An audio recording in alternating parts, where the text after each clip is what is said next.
ATM மெஷின்ஸ்ல debit card மூலியமா நம்ம கிட்ட நிறைய திருடுகள் நடக்கிறது, ஃப்ராட்ஸ் நடக்கிறது அப்படிங்கிறது இப்போ ரீசெண்ட் டைம்ஸ்ல நிறைய நடந்துட்டு இருக்கு இல்லையா? ஸோ அந்த மாதிரி நடக்கக்கூடாது அப்படின்னா சேஃபா இருக்கிறதுக்கு வந்து ஏடிஎம் மெஷினுக்குள்ள கார்டை இன்சர்ட் பண்றதுக்கு முன்னாடி அந்த கேன்சல் அப்படின்னு சொல்லிட்டு ஒரு பட்டன் இருக்கு இல்லையா? அது 2 வாட்டி பிரஸ் பண்ணிட்டு அதுக்கப்புறமா கார்டை இன்சர்ட் பண்ணுங்க. அப்போ வந்து உங்களை யாரும் ஃப்ராட் பண்ண முடியாது, உங்க கார்டு டீடைல்ஸ் திருட முடியாது அப்படின்னு சொல்லிட்டு ஒரு வைரல் ஹேக். இது வந்து ஒரு ஹேக், சேஃப்டி ஹேக் அப்படின்னு சொல்றாங்க. ஸோ இது வந்து இப்படி ஒரு இன்ஃபர்மேஷன் வந்து ரொம்ப வைரலா பரவிட்டு இருக்கு. நிறைய பேர் வீடியோஸ் அதை போட்டுட்டு இருக்காங்க, இப்படி ஒரு ஹேக் இருக்கு அப்படின்னு சொல்லிட்டு.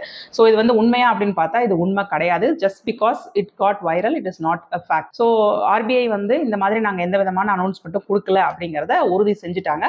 அதனால நம்ம இந்த மாதிரி ஏடிஎம் மெஷின்ல கார்டை இன்சர்ட் பண்ணக்கூடிய 2 வாட்டி கேன்சல் ப்ரெஸ் பண்ணிட்டு கார்டை இன்சர்ட் பண்ணிட்டா நம்மளுடைய டிரான்சாக்ஷன் சேஃப் அப்படின்னு சொல்லிட்டு நம்ம அசியூம் பண்ணிக்க கூடாது. அந்த அவேர்னஸ்க்காக தான் இன்னைக்கு இந்த வீடியோவை அர்ஜென்ட்டா போட்டிருக்கேன். ஸோ என்ன பண்ணலாம் ஏடிஎம் மெஷின்ல நம்ம வந்து ஃப்ராட் பண்ணாமல் இருக்கிறதுக்கு என்ன பண்ணலாம்னா, வழக்கமாக வந்து நம்ம ஏடிஎம் மெஷின்ஸ்ல சில மெஷின்ஸ்ல ஸ்ட்ரைப் மாதிரி செட் பண்ணி நம்ம கார்டு டீடைல்ஸை மொத்தமாக திருடுறது, அதை வச்சு அவங்க டூப்ளிகேட் கார்டு பண்ணிக்குவாங்க.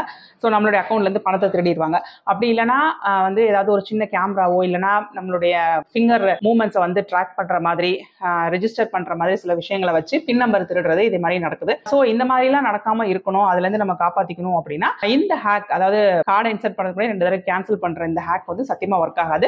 ஏன்னா அது ப்ராப்பரான ஹேக் கிடையாது. ஸோ நீங்க ஏடிஎம் மெஷின்ல உங்களுடைய சேஃப்டியை நீங்களே வந்து உறுதி செஞ்சுக்கணும் அப்படிங்கிற பட்சத்தில் என்னென்ன செய்யலாம் அப்படின்னா, first of all ATM card and PIN number இது ரெண்டும் உங்களுக்கான ஒரு பிரைவேட் விஷயம் அப்படிங்கிறத ஞாபகம் வச்சுக்கோங்க. அந்த பின் நம்பர் வந்து மெமரைஸ் தான் பண்ணணும், எங்கேயும் எழுதி வைக்க கூடாது. நிறைய பேர் ஏடிஎம் கார்டுலயே அந்த கார்டுக்கு ஒரு கவர் கொடுப்பாங்களே, அந்த கவர்லயே வந்து அந்த பின் நம்பரை எழுதி வச்சுப்பாங்க. ஸோ தட் நம்ம வந்து போனோம்னா ஈஸியா அந்த கார்டை எடுக்கும் போதே பின் நம்பரையும் பார்த்து டைப் பண்ணி அந்த டிரான்சாக்ஷன் முடிச்சிடலாம். நமக்கு அது வசதி, நான் வந்து மறந்துடுவேன் பின் நம்பர் அப்படின்னு சொல்லிட்டு நிறைய பேர் அதை பண்ணி வைப்போம்.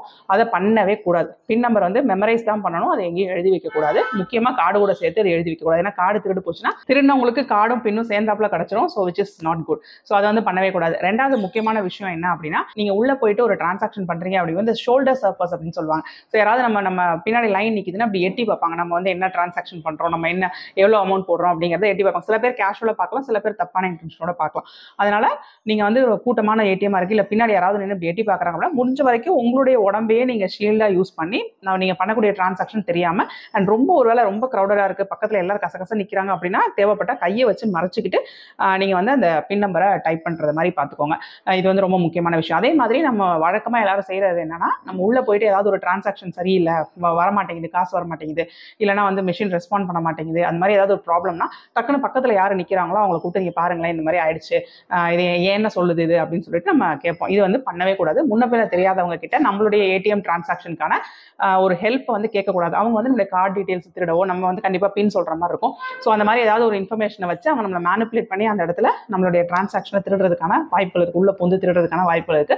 ஸோ அந்த மாதிரி யாருக்கிட்டையும் முன்ன பின்ன தெரியாதவங்க கிட்ட ஹெல்ப் கேட்கவே கூடாது. உங்களுக்கு ஏதாவது ப்ராப்ளம் டிரான்சாக்ஷன்ல அப்படின்னா இமீடியட்டா நீங்க பேங்க்கை தான் வந்து கான்டாக்ட் பண்ணணும். ஒரு ஃபெயில்டு டிரான்சாக்ஷன் அப்படின்னாலும் ஃபோன் மூலியமாவோ இல்லை நேராக பிரான்ச்சை விசிட் பண்ணியோ வந்து நீங்க கான்டாக்ட் பண்ணலாம். அடுத்தது உங்களுடைய ஏடிஎம் டிரான்சாக்ஷன்ல ஏதாவது ப்ராப்ளம் அப்படிங்கிற பட்சத்தில் பணம் வரல, இல்லை இது மாதிரி ஒரு ப்ராப்ளம் ஆயிடுச்சு அப்படின்னா இமீடியட்டா பேங்க்குக்கு அதை ரிப்போர்ட் பண்ண வேண்டியது அவசியம். அப்பதான் உங்களுடைய பணம் திருடு போனாலும் சரி, இல்லை நீ உங்களுக்கே வந்து ஏதாவது தப்பா டெபிட் ஆயிடுச்சு ஆனால் காசு வரல அப்படின்னாலும் கூட அது வந்து நீங்க கம்ப்ளைண்ட் பண்ணிட்டீங்கன்னா ஒரு ப்ரூஃப் வந்து இருக்கும். நான் வந்து இந்த மாதிரி ப்ராப்ளம் ஆயிருக்கு, நான் கம்ப்ளைண்ட் பண்ணியிருக்கேன், எனக்கு பணம் வரல அப்படிங்கிறதுக்கான அது proof.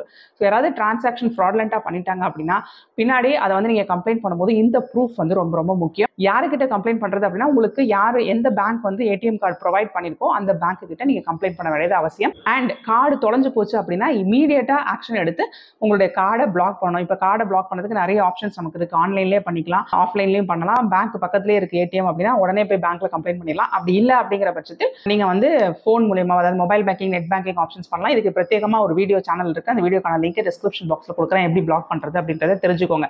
And last but not the least, card suppose ஏடிஎம்ல மாட்டிக்கிச்சு அப்படிங்கிற பட்சத்தில் நீங்க வந்து கார்டை அப்படியே விட்டுட்டு போகக்கூடாது. ஸோ ஃபோன் மூலியமா முதல்ல பேங்க்குக்கு கம்ப்ளைண்ட் பண்ணணும். இல்லை யாரை கூடயாவது போயிருக்கீங்க அப்படின்னா அவங்களை நிறுத்தி வச்சுட்டு நீங்கள் வந்து கம்ப்ளைண்ட் பண்ணணும். அதை வந்து ரிப்போர்ட் பண்ணணும். இந்த மாதிரி ஆயிருக்கு, இந்த மாதிரி கார்டு வந்து மாட்டிக்கிச்சு அப்படிங்கிறத ரிப்போர்ட் பண்ணணும். ஸோ அப்படியே போட்டுட்டு நீங்கள் எங்கேயாவது போகிறது வந்து பண்ணக்கூடாது. ஸோ உங்களுடைய கார்டு வந்து அந்த இடத்துல அந்த கேப்பில் மிஸ்யூஸ் பண்ணுறதுக்கான வாய்ப்புகள் இருக்குது. அண்ட் சப்போஸ் நீங்கள் டிரான்சாக்ஷன் ஸ்லிப் எடுக்கிறீங்க அப்படின்னா அந்த டிரான்சாக்ஷன் ஸ்லிப்பை ப்ராப்பராக ஷ்ரெட் பண்ணிடுங்க. ஒன்று உங்கள் கூட கையில் எடுத்துகிட்டு போய் வீட்டில் ஷ்ரெட் பண்ணாலும் சரி, இல்லை ஏடிஎம் மிஷின்லேயே அங்கே ஷ்ரெட் பண்ணாலும் அதை ப்ராப்பராக எந்த டீட்டெயில்ஸும் இல்லாத அளவுக்கு நல்லா துல்லியமாக அதை கிழிச்சு போட்டு அதை ஷ்ரெட் பண்ணிடுங்க. அண்ட் ஃபைனல் ரொம்ப இம்பார்ட்டண்ட்டாக ஒர்க் ஆகக்கூடிய ஒரு சேஃப்டி டிப் என்ன அப்படின்னா, நீங்கள் உங்களுடைய டிரான்சாக்ஷன்ஸ் எல்லாத்தையும் கம்ப்ளீட் பண்ணதுக்கப்புறம் கேன்சல் பட்டனை 2 தடவை ப்ரெஸ் பண்ணிட்டு உங்களுடைய ஏடிஎம் கார்டை ரிமூவ் பண்ணுங்க. நான் இப்போ சொல்றது வந்து after you complete all transactions, before கிடையாது. ஸோ இப்போ வைரலாக இருக்கிற டிப் வந்து பிஃபோர் சொல்றாங்க, அது கிடையாது.